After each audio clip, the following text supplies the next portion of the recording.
ለመጀመሪያ ጊዜ አባቴ ምንድነው ዛሬ ብዬ ጠየቅኩት።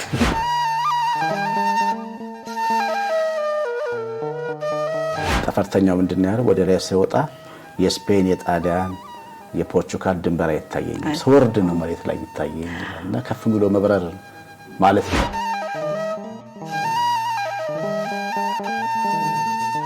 የሴት ነገር ይደምቃሉልኝ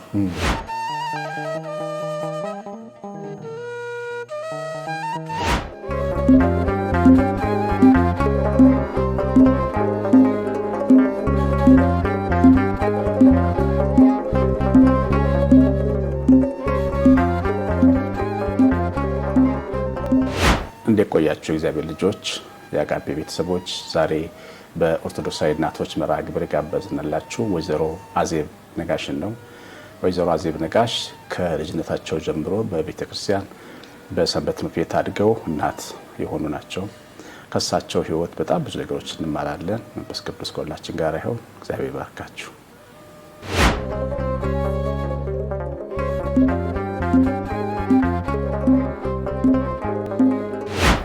እሺ ወይዘሮ አዜብ እንኳን ደህና መጣሽ። እንኳን ደህና ቆየን ቀሲስ።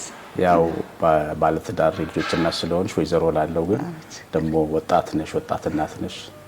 ስንት ጊዜ ሆነሽ ካገባሽ? ካገባሁኝ አሁን 11 አመት።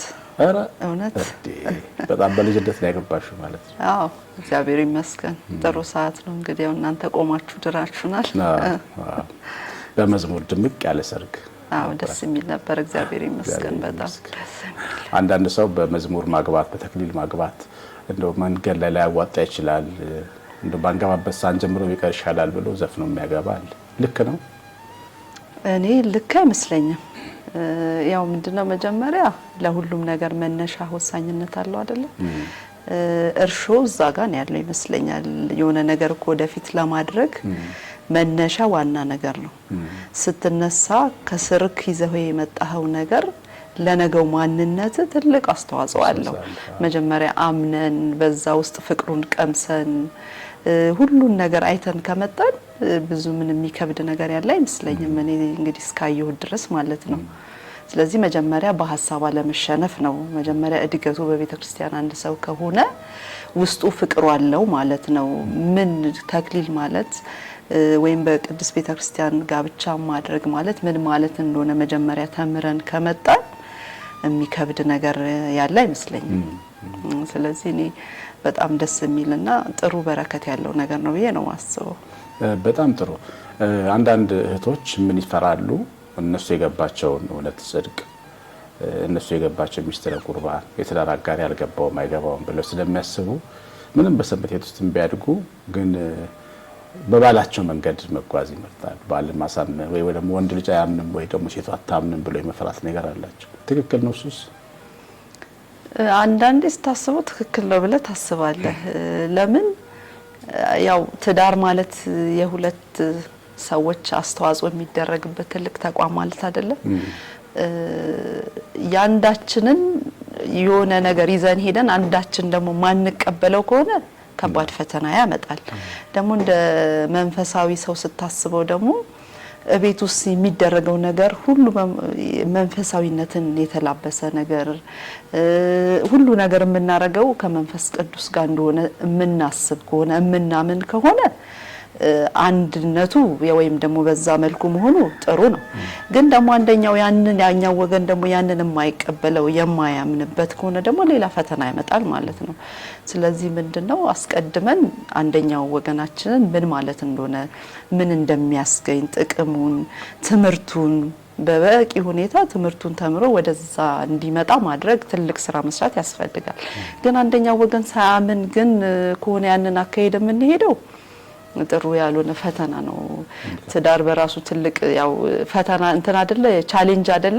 ውስጡ ስንገባበት እኮ ቻሌንጅ አለው። ያው ሁሉንም ነገር እየቻልነውም እየተቀበልነውም ነው የምናልፈው እና ቻሌንጅ ስላለው በኋላ ሄዶ እዛ ጋር ሌላ ኮንፍሊክት ከሚያመጣ መጀመሪያው ነው አስተምሮ አሳምኖ ይሄ ማለት ይሄ ነው እንዲ ሲሆን እንዲ ነው የሚለውን ነገር በትክክል ተግባብቶ እኩል ቦታ ሲመጣ ወደዛኛው ነገር መምጣት ለትዳሩ ረጅም አመት ለመቆየት ወይም ደግሞ ደስን የሚል ትዳርን ለመኖር ትልቅ ሚና አለው ብዬ አስባለሁ። አሁን እንዳልሽው ማስተማር የሚለውን ሀሳብ አንስተሻል። ተጋቢዎች ለምሳሌ ሴቷ ወንዱን ላታስተምረው ትችላለች፣ ብቃት ሊያዛት ይችላል። ምንም ሰንበት ተማሪ ብትሆን የማስተማር ብቃት ሊያዛት ይችላል። ወይ ወንዱም እንደዚያው ሌላ አስተማሪ ጋር በመውሰድ ለምሳሌ የትዳር አጋርን ሳይጋቡ በፊት ሌላ አስተማሪ ጋር በመውሰድ ወደ አንድ መንገድ ማምጣት ከባድ አይደለም አይደል? እንደሱ ማድረግ ከባድ አይመስለኝም። ምክንያቱም እነዚህ ሰዎች ትዳር የሚመሰርቱት መጀመሪያ ትልቅ የሆነው ፍቅር ይዘው ነው። ፍቅር ካለ ደግሞ መደማመጥ ይኖራል ብዬ አስባለሁ። ትልቁ ነገር መደማመጥ ካለ ደግሞ አንዳችን ያንዳችንን ማክበር መስማት ስለሚኖር ሴት ደግሞ ጥበበኛ አይደለች። በጥበብም ቢሆንም በሆነ ነገርም አድርጋ አሳምና ወደዛ መንገድ እንዲመጣ ማድረግ ነው። ካልሆነ ደግሞ አባቶች ይኖራሉ፣ የቤተ ክርስቲያን ሰዎች ይኖራሉ። በዛ መንገድ እንዲመጡ ደግሞ ወደዛ ይዞ መሄድ አንደኛው ሚና ነው። እንደኔ ደግሞ ቢቻል እግዚአብሔር ቢፈቅድ ብዙ ጊዜ በቤተ ክርስቲያን የሚመጡ ሰዎች ቤተ ክርስቲያን የኖሩትን ሰዎች ፍቅሩን ያወቁትን መንገዱን ያወቁትን ሰዎች ብንመርጥ የተሻለ ነው ብዬ አስባለሁ። እሱን ሐሳብ ደግሞ ምንድነው አንዳንድ የሚሉት ወንድሜ ነው እሱ አንድ ማህበር ውስጥ አድርገን አንድ ምን ብለው የሚያስቡ አሉ። በእርግጥ ልክ ነው። አንዳንዱ በጽንፍ አንድ ማህበር ውስጥ አንድ ሰንበት ቤት ውስጥ ወይም አንድ ጉባኤ ውስጥ ያሉ ሰዎች አይጋቡም ብሎ ሊያስተምር ይችላል። ትክክለኛ ግን ትምህርት አይደለም። መቼም እኛ ሄደን ሌላ ቤተ እምነት ሄደን ትዳር አንመርጥ እንደሱም ያስባሉና ወንድሜ ነው እህቴ ናት ብሎ የሚያስቡም ሰዎች አሉ። ግን አስተሳሰቡ ግን ልክ ነው ማለት ግን አይደለም አይደል? ልክ ነው። እዚህ ላይ አንድ ጊዜ አንድ አባት ሲያስተምሩ የሰማቸውን እንደው ልንገርክ፣ ይሄ አስተሳሰብ ትክክል አይደለም ብለው እሳቸው ሲያስተምሩ የሰማቸው። ምክንያቱም አዳም ሔዋን የተሰጠችው ከዛው ካጥንቱ ከጎኑ ነው።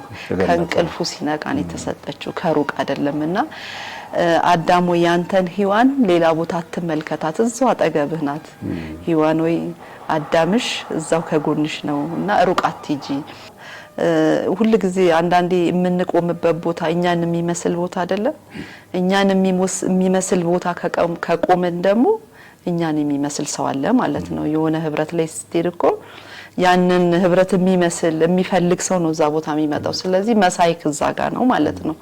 እና አዳምሽ ሩቅ አይደለም፣ እዛው አጠገብሽ ነው፣ እዛው ተመልከች። እዛው እግዚአብሔርን ትዳር ስጠኝ ብለን እየጸለይን ግን ከጎናችን ያለውን ሰው አናይም። ብዙ ጊዜ አንመልከትና እሳቸው እንዲህ ብለው ሲያስተምሩ ሰምቻለሁ። በጣም ጥሩ ነው። ግን ምንድነው ደግሞ አሁን ይሄ ሐሳብ በጣም ጥሩ ነው። ወደ መንፈሳዊ ቦታ የሚሄዱ ወጣቶች በመጀመሪያ ግን አላማቸው የሰማይ አምላክ እግዚአብሔርን ከሱ ጋር ያለን ግንኙነት አባትና አምላክ ስለሆነ መሰረት መደረግ አለበት። አይ እንደዛ ከሆነማ በቃ ሰንበት ቤት ሄድና እዛው ደግሞ ሴት ወይ ወንድ ጓደኛ ያገኛሉ ብለው ሊመጡ የሚፈልጉ ሰዎች ሊኖሩ ይችላሉ። አይሽ የሚረዱ ሰዎች በተለያየ መንገድ ነው ሰዎችን የሚረዱትና ቅድሚያ ለእግዚአብሔር ነው አይደል? ሁላችንም ስንሄድ አሁን አንቺ ሰንበት ቤት ስትሄጂ አሁን ያገባሽውን ባልሽን አገኘው ብቻ አስተውሽ ነበር? አይ አይደለም። ምንድነው መሰለ ይሄን ስልህ ቀሲስ የመጀመሪያ ሰንበት ትምህርት ቤት ያለንበት እድሜ ለጋብቻ ገና በጣም ገና የሆነበት እድሜ ነውና እንኳን እንደዚህ አይነት ነገር ሊታሰብ አስበን ታርጌት አድርገን ልንሄድ እንደውም በቃ በጣም በንጹህ ፍቅር ንጹህ ልብ ይዘን ነው የምንሄደው። እዛ ጋር ያለውን አገልግሎት ናፍቀን ነው የምንሄደው እንጂ እንደዚህ አይነት ነገር ናፍቀን አንሄድም። በእውነት ለመናገር ግን ከፍ እያልን ስንመጣ ከሰንበት ትምህርት ቤት ከወጣም በኋላ ከሆነ አመታቶች በኋላ ነው ብዙን ጊዜ ትዳር የሚመጣው። ለምሳሌ እኔ በነበርኩበት ሰዓት ለትዳር ዝግጁ አልነበርንም። ከዛም በኋላ ወጥቼ ሄጄ ተምሬ ምን ብዬ ነው ወደ ትዳር የመጣሁት። ስለዚህ ግን ካደግን በኋላ ትልቅ ቦታ ከደረስን በኋላ ግን ውሎዬን ማስተካከል አለብኝ አይደል እንዴ? የትም ቦታ ሄደን ስንውል የምንመርጠው ነገር አለ። ጓደኛም ስንመርጥ እንኳን ባልን ጓደኛን እንኳን ስንመርጥ የኛን የሆነ ነገር የሚፈልግ የሚያግዝ የሚስማማንን አይነት አድርጎ ጓደኛ የምንመርጠው። ስለዚህ እዛ ውሏችን ላይ ማስተካከል፣ በስራ ቦታ የሚቀርበንን ሰው፣ በህይወታችን በጎረቤታችን የሚቀርበንን ሰው መሳያችንን መቅረብ መቻል አለብን። ቀረብ ወደኛ ስናመጣው እንደዛ አይነትን ሰው ለማለት ነው። በጣም ጥሩ።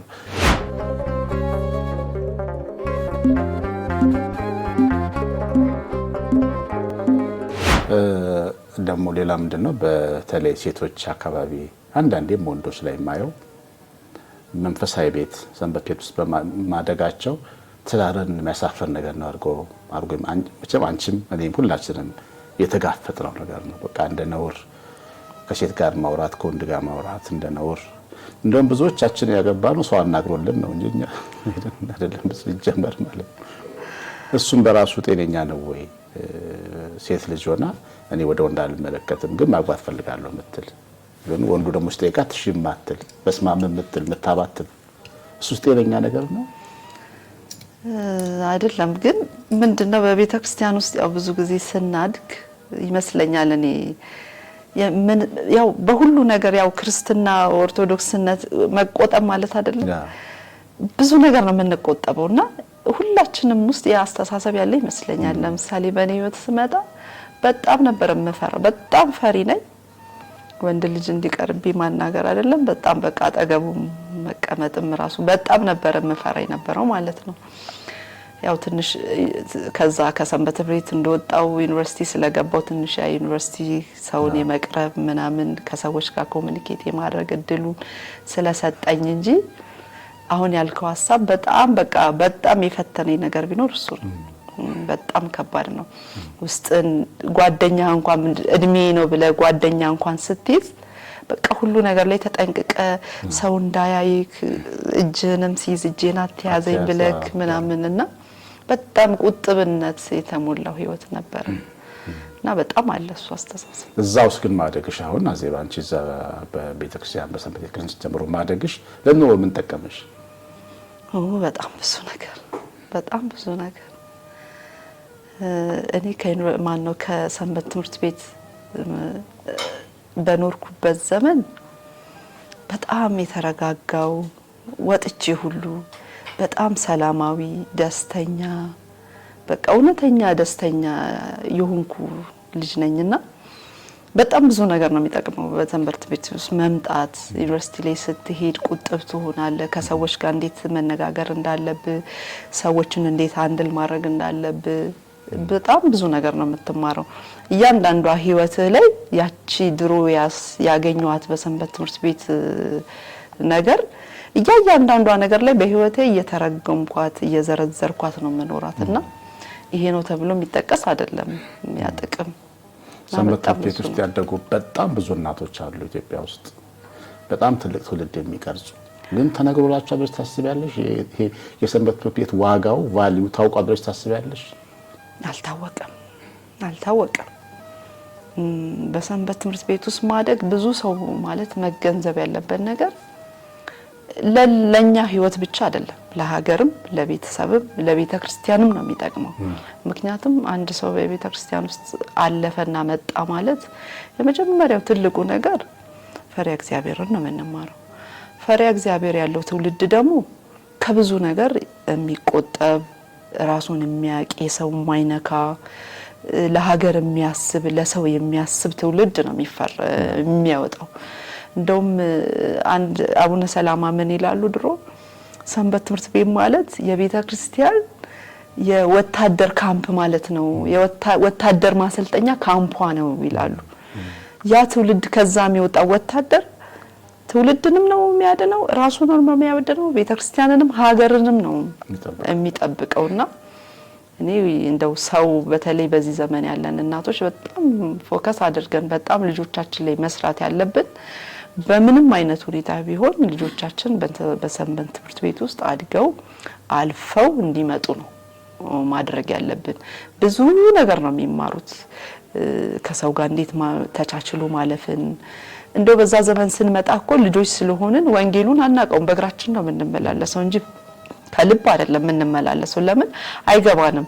እዛ ጋር ስንሄድ የምንማረው የምንዘምረው በቃ አብሮ ህብረቱ ሁሉ ነገር ደስ ብሎን ማርኮን ነው የምንመጣው እንጂ እውነት ወንጌሉ ገብቶን አይደለም። በዛ እድሜ ላይ ግን በዛ ሰዓት ላይ የገባችው እያንዳንዷ ቃል ያቺ አገልግሎት ግን በነገ ህይወታችን እያንዳንዷን እየመነዘርናት ነው የምንኖረውና በዚህ ዘመን ያሉ እናቶች እንደው ልጆቻቸውን በሰንበት ትምህርት ቤት ሳያሳልፉ ባያሳድጉ እመክራለሁ። በጣም ጥሩ። ሌላው እንግዲህ በእግዚአብሔር ቤት እንደማደግሽ የእግዚአብሔርን ቃል ስትማሪ ኖርሽና የእግዚአብሔር ቃል ምን ይላል? ሕግ ለእግሬ መብራት ለመንገዴ ብርሃን ነው ይላልና ሰራተኛ ሆነሽ ከሰው ጋር ተቀላቀልሽ። ምን ያህል ጥቅም ሰጠሽ እሱ የዚያን ጋር መማርሽ? ያው ይጠቅማል በጣም። በእርግጥ እኔ እንኳን መጀመሪያ ከዩኒቨርሲቲ እንደወጣሁኝ ብዙም በግሌ ነው የተንቀሳቀስኩትና ብዙ እንደዚህ ከሰዎች ጋር ተቀጥሮ መስራቱ ምናምን ልምዱ ብዙ የለኝም። ከዛም በኋላ ወደ ራሴ ነገር ነው ሄድኩት። በእርግጥ ግን ያ ማለት ደግሞ በየመንገዶቻችን ላይ የሚመጡ ሰዎች አሉ። አዎ እነዛን መንገድ እነዛን ሰዎች እንዴት ሃንድል ማድረግ እንዳለብን ከነሱ ጋር እንዴት ነው ማህበራዊ ህይወትን መኖር ያለብን የሚለውን ነገር በደንብ እንዳውቅ ልኬቱ ጋር ነው ሰው ምንድነው የሰውን እንዴት ነው ማክበር ያለብኝ የኔንስ እንዴት ነው መጠበቅ ያለብኝ የሚለውን ነገር በደንብ አይቼበታል። የት ሰንበት ቤት ያደግሽው? እኔ እንግዲህ ባሌ ጎባ ደብረ መድኃኒት መድኃኔዓለም ሰንበት ትምህርት ቤት ነው ያደግኩት። ከልጅነት ጀምሮ እዛው ነው እንግዲህ። ምን አይነት ሰንበት ቤት ነበር? ጥሩ ነበር? ምን ያህል እንዴት ነው እሱ የምታስታውሹ? በጣም በቃ ማለት ይሄ ነው የማይባል አስተዋጽኦን ያደረገው እዛ አካባቢ ላይ። በተለይ ደግሞ ያው ሲመሰረትም ከስንሽነቱ ጀምሮ አቡነ ሰለማ ስለነበሩ የሳቸውም አስተዋጽኦ ከፍተኛ ስለነበረ በጣም በብዙ መልኩ በጣም ትልቅ ሰንበት ትምህርት ቤት ነው። በጣም ትልልቅ ሰዎችን ያፈራ ሰንበት ትምህርት ቤት ነው። ለአካባቢውም በጣም ብዙ ነገር ያደረገ ሰንበት ትምህርት ቤት ነው። እዛ ውስጥ እኮ ዛሬ ላይ ራሱ በጣም ብዙ አገልግሎቶች ነበሩ። ከመዝሙር፣ ከወንጌል፣ ከጸሎት ባሻገር የስነ ጽሁፍ ትልልቅ ድራማዎች ይሰሩ ነበረ። ዛሬ ላይ ትልቅ ቦታ ላይ የምናያቸው በኪነ ጥበብ ዘርፉ ላይ የሚሰሩ ልጆቹን አፍርቷል እና በጣም ለየት ያለ ሰንበት ትምህርት ቤት ነበር። እኔ ለምሳሌ እዛ ኖሬ ወደ ዩኒቨርሲቲ በገባሁበት ሰዓት ላይ እዛም ሲሄድ ያው የማህበረ ቅዱሳን ግቢ ጉባኤ ነበርና እዛ ሲሄድ እዛ የለመድኩትን ነገር ስላላገኘው ውስጤ የሆነ እርካታ አጥቼ ነበረ። ምክንያቱም እዛ የለመድነው ነገር አለ። አገልግሎት እንዴት ነው ምንድነው የሚለውን ነገር በጣም የተለያየ ጽሁፎች እንጽፋለን። ፕሮግራም እንመራለን። ተሳታፊ ነበር እዛ። ፕሮግራም እንመራለን። ጽሁፎችን መዝሙር ጥናቱ ለብቻ ነው፣ ወንጌል ጥናቱ ለብቻ ነው፣ የጸሎት ፕሮግራሙ ለብቻ። እንዲሁም ደግሞ ሌላ በዓል ሲሆን ነዳያን ማብላቱ ምኑ በጣም የተለየ እና የአንድ ቤተሰብ አይነት ፍቅር አንድነት ያለበት ዛሬም ድረስ በፍቅር እንድንኖር ያደረገን ሰንበት ትምህርት ቤት ነው። ትገናኛላችሁ ዛሬም ድረስ? በጣም እንገናኛለን። በቃ ዛሬም እዚህ ሆኜ ጓደኞቼ የምላቸውም እዛ ድሮ የማውቃቸው ሰንበት ትምህርት ቤት እንደምታውቀው ሰርጌ ላይም በጣም ያማረ ሰርግ፣ ደስ የሚል ሰርግ እንዲሆን እንዲያምር ትልቅ አስተዋጽኦ አንተም ትልቅ አስተዋጽኦ አድርጋል። አበበታይ ዘማሪ አበበታይ እነ ጥሩ ወርቅ እነ ፍጹም እነ ዘማች እነ ዮብ እነ ፍሬው በጣም ብዙ ልጆች ዛሬም ጓደኞቼ ናቸው። በጣም ሰርጌም እንዲያምር ትልቁን አስተዋጽኦ ያደረጉ ልጆች ናቸውና በጣም ትልቅ ሰንበት ትምህርት ቤት ነው። ዛሬ ድረስ እንዳንለያይ አብረን እንድንኖር በመልካሙም በክፉም እንድንገናኝ አድርጎናል። ስለዚህ ቤተክርስቲያን የሁለመናችን ጌጥ ናት ማለት ነው። በጣም ቤተክርስቲያን የሌለችበት ህይወትማ በጣም ሰርጋችንም ላይ ውበት ቤተክርስቲያን ናት። ሁሉም ነገራችን ላይ የሚጠይቁን እነሱ ናቸው። በጣም ሁሉም ነገራችን ላይ የዛ ሰንበት ትምህርት ቤት መኖራችን በእግዚአብሔር ቤት መኖራችን ሁሌም ይታያልና ይንጸባረቃል። በጣም ደስ የሚል ነገር ነው።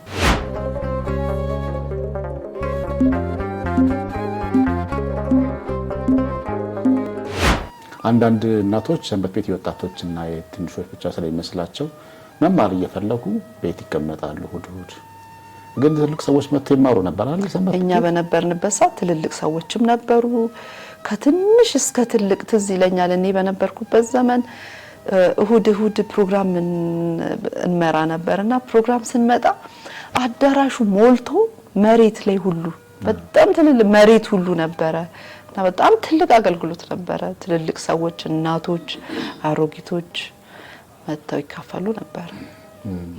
ያው ልባችን አንድ እንዲሆን ያደርጋል። አሁን ከአንዱ ምንጭ ስንቀዳ ልባችን አንድ እንዲሆን ያደርጋል እና ቤተክርስቲያን ሀገርንም አንድ አድርጋ የጠበቀች ናት። ያው አንድነት ደግሞ ባደግንበትም በአጥቢያችንም ነው። ማህበረሰቡ ምእመኑን አንድ አድርጎ ትልቁ ትንሹ እኩል እንዲያስብ እኔ ትልቅ ነኝ ብሎ እንዳይል። ምክንያቱም እዛ ውስጥ ላይ የስልጣን ያለው ገንዘብ ያለው ኑሮ ያለው ነው አይደል? በጣም ብዙ አይነት እና የሀብታም ልጅ ስለሆነ ከዚህ ጋር ተቀመጠ የደሃ ልጅ ሲባል ይባላል ነገር የለም። እንደዛ የሚባል ነገር የለም። እግዚአብሔር ቤት ውስጥ ያ ሁሉም አንድ አይነት አይደል?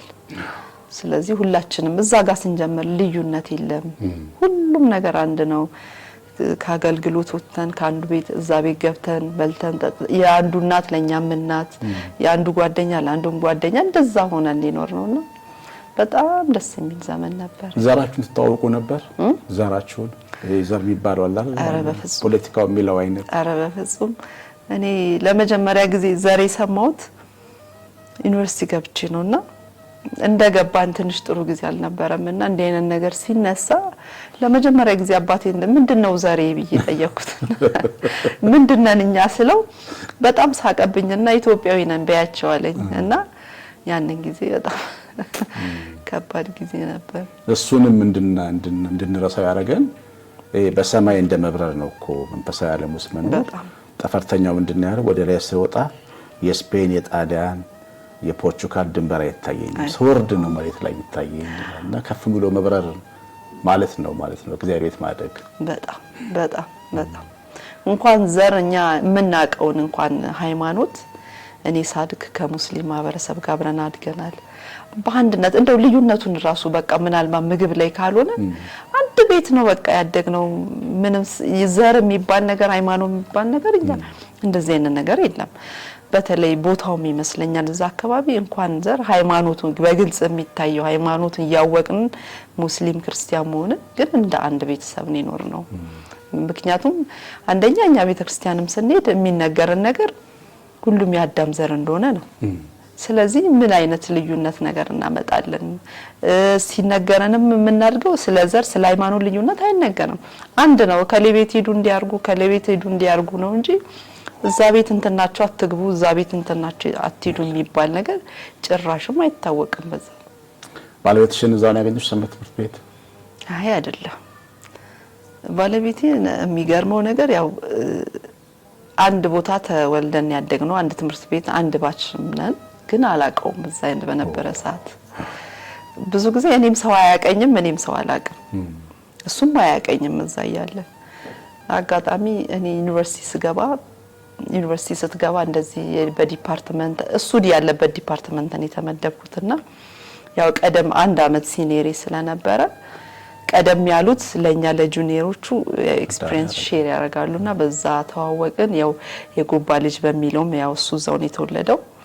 ተዋወቅን ያው አንዳንድ ነገር ሼር ስናደርግ ምናምን በጣም እስከመጨረሻው ተመርቀን እስከምንወጣ በጣም ወንድምና ሆነ ጥሩ ጓደኛሞች ነበርን።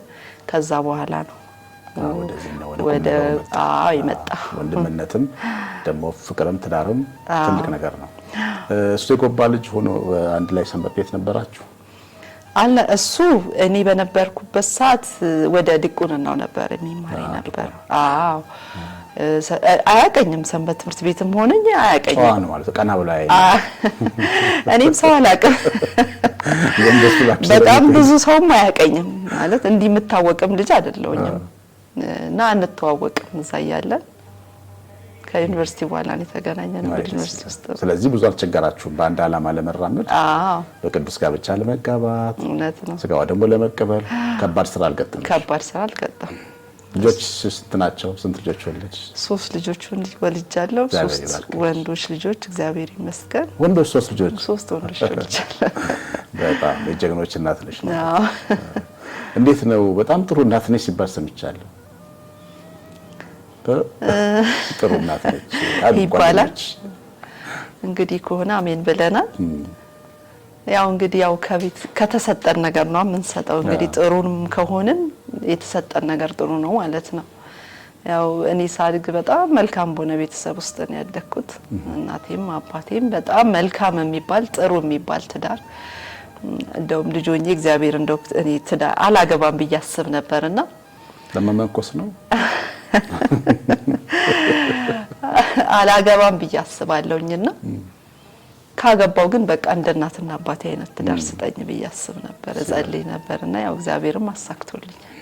በጣም ደስ እናት አባታይሽ መልካም ኑሯቸው እንዴት በልጆች ላይ ተጽዕኖ እንደሚያመጣ ነው እኮ የሚያሳየው። በጣም በጣም በጣም የነሱ መከባበር የነሱ ፍቅር አባት ከስራ መጥቶ ለባለቤቱ ለእናታችን የሚያረጋው ነገር እንዲህ ስራ እንደሚያግዛት ያግዙ በጣም ከክፍለ ሀገር ወንድኩ ብዙ ጊዜ ያረጋም እንደዚህ የሚገርምህ እንደውም እሱ አሁን መንግስት ሰራተኛ ሆኖ እንደውም ትንሽ ወደ ስልጣኑ ያለ ሰው ነውና የሚገርም እንጀራ ስትጋግር ካየ እንጨት ፈልጦ እንደዚህ ሰብስቡ ምናምን ሰጥ የሆነ ነገር ስታገር አቀብሉ ምናምን ነገር ነውና አያለው ደሞዙን እንኳን አምጥቶ እንግዲህ በቃ ይሄ ነው ደሞዜን ኩሩ ነው የሚለው እና በጣም መልካም አባት ለልጆቹ በጣም የሚያስብ ለቤቱ የሚያስብ ውጭ እንኳን ሰው ከጋበዘው ዛሬ ኔካሊ እንደዚህ ጋብዞኛል እናንተ ደግሞ ማን ያቀምሳችኋል ብሎ ይዞ የሚመጣ በጣም መልካም አባት ነው ያለኝ ደስ የሚል በጣም የነሱ ነገር ደግሞ ያው እኛ ላይ አንጸባርቋል እነሱን እያየን ስላደግን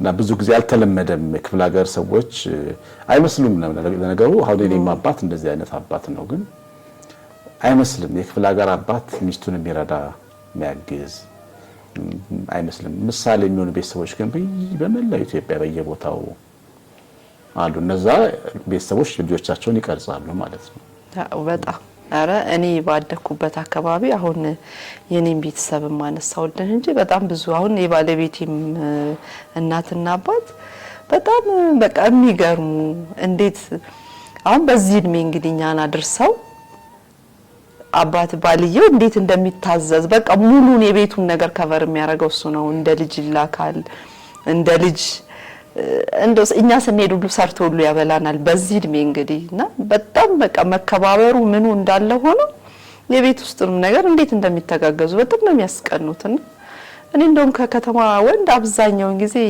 ወደ ክፍለ ሀገር ገጠሩ ያለው ወንድ ሳይማር ቤቱን ያግዛል ባለቤቱን ልጆቹን እና ይሄ ያሁኑ አስተሳሰብ ጥሩ አይመስለኝም እንደውም በብዛት እነዛ ሳይማሩ ብዙም ሰልጣኔው ሳይገባቸው ቀድሞ ይሰለጥኑ ናቸው የአባቶች ቀን ሲከበር ያው እንደ እናቶች ቀን ደማቅ አይደለም እርግጥ ነው የእናቶች ቀን እናቶች ያደመቁት ግን ምን አባቶችም ተረስተዋል ብዬ አምናለሁ በዚህ ትውልድ አባቶች በጣም ጥሩ አባቶች ያሳደጉ አባቶች ግዴለሽ በሆኑ አባቶች ተውጠዋል ብለሽ አታስቢ እውነት ነው ያው በርግጥ የሴት ነገር ይደምቃል ሁሌም ሴት ያለበት ነገር ሁሌም ስለሚደምቅ ነው የአባቶች ሁለታ በጣም ተረስቷል እውነት ነው ምክንያቱም ቤታቸውን ብቻ ሳይሆን ሀገራቸውንም ሲጠብቁ በጣም ብዙ ወታደር ሆነው ሀገራቸውን ዳር ድንበር ሲያስጠብቁ ብዙ ሲወደቁ የነበሩ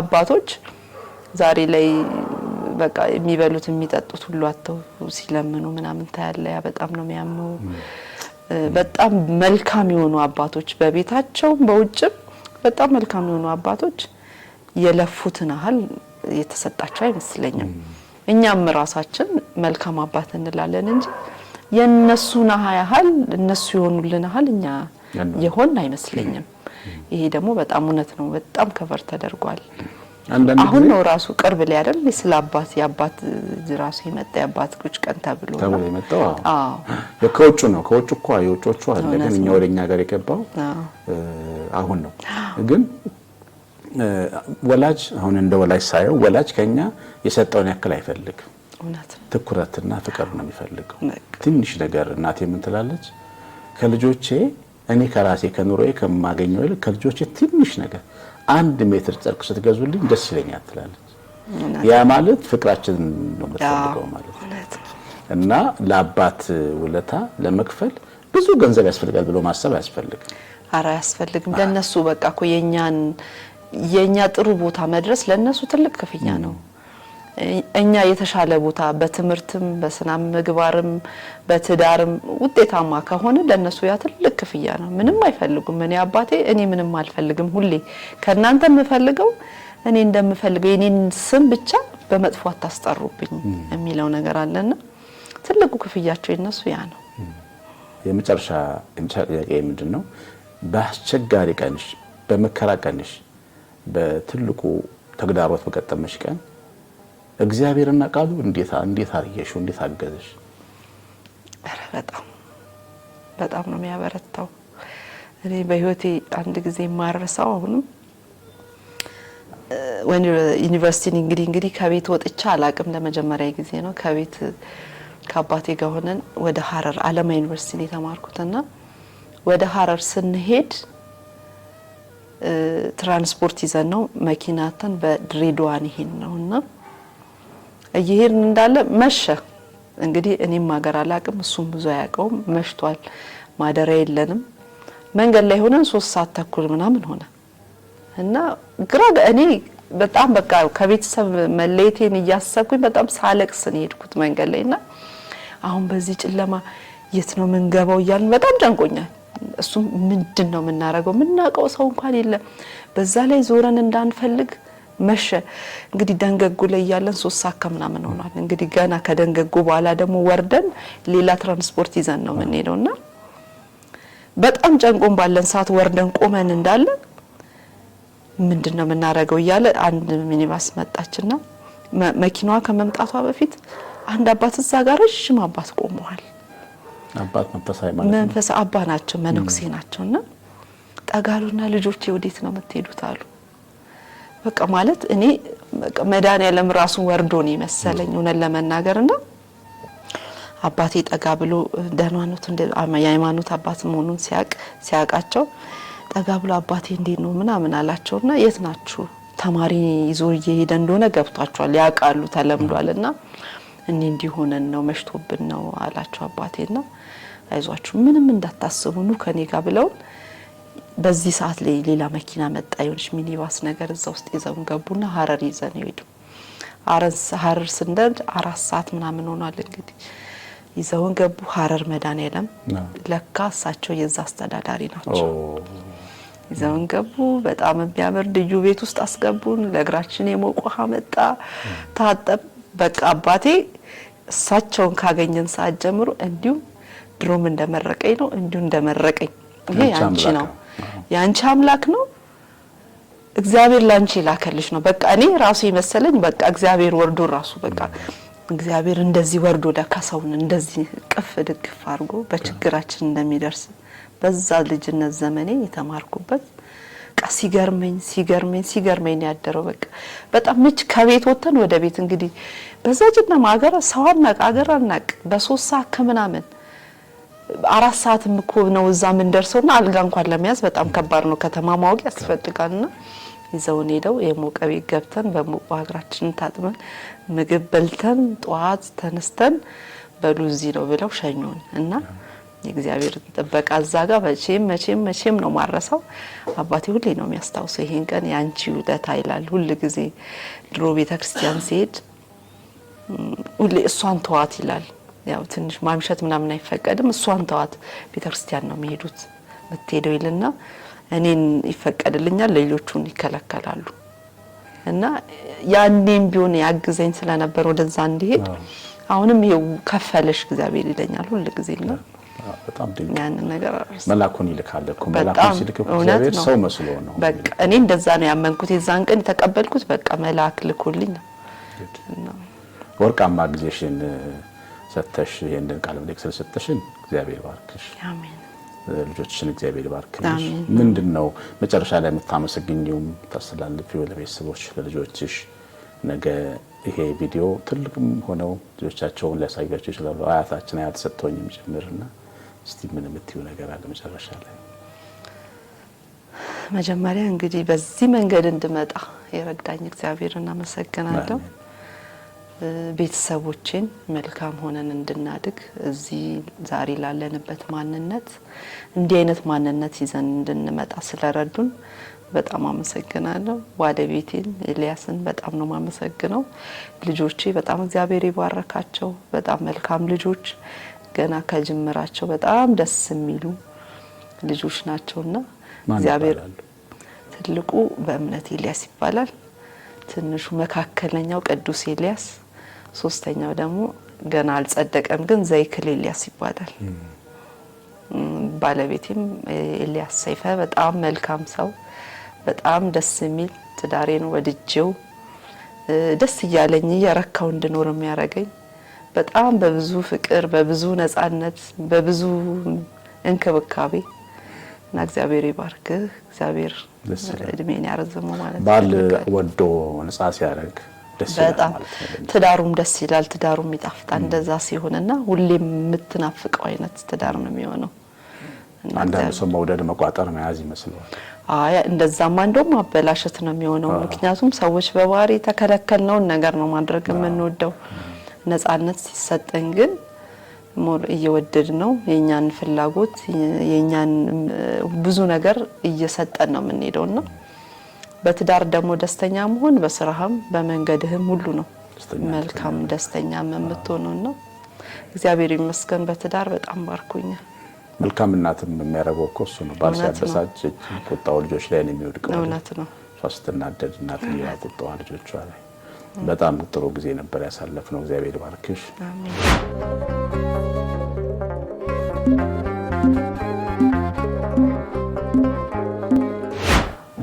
የተወደዳችሁ ቤተሰቦቻችን ከወይዘሮ አዜብ ጋር ያደረግነው ቆይታ በጣም ብዙ እንዳስተማረን ተስፋ አደርጋለሁ። ምን ተማራችሁ? ኮሜንት አድርጉ፣ መርቋቸው። ሌሎችም ደግሞ የሚያስተምሩ እናቶች ካሉ እንዲጠቁሙ ታች ማስቀመጥነው ስልክ መተና እናገራችኋለን። እግዚአብሔር ጊዜያችንን ባርኮ ስለሰጠን የተመሰገነ ይሁን። ሰላም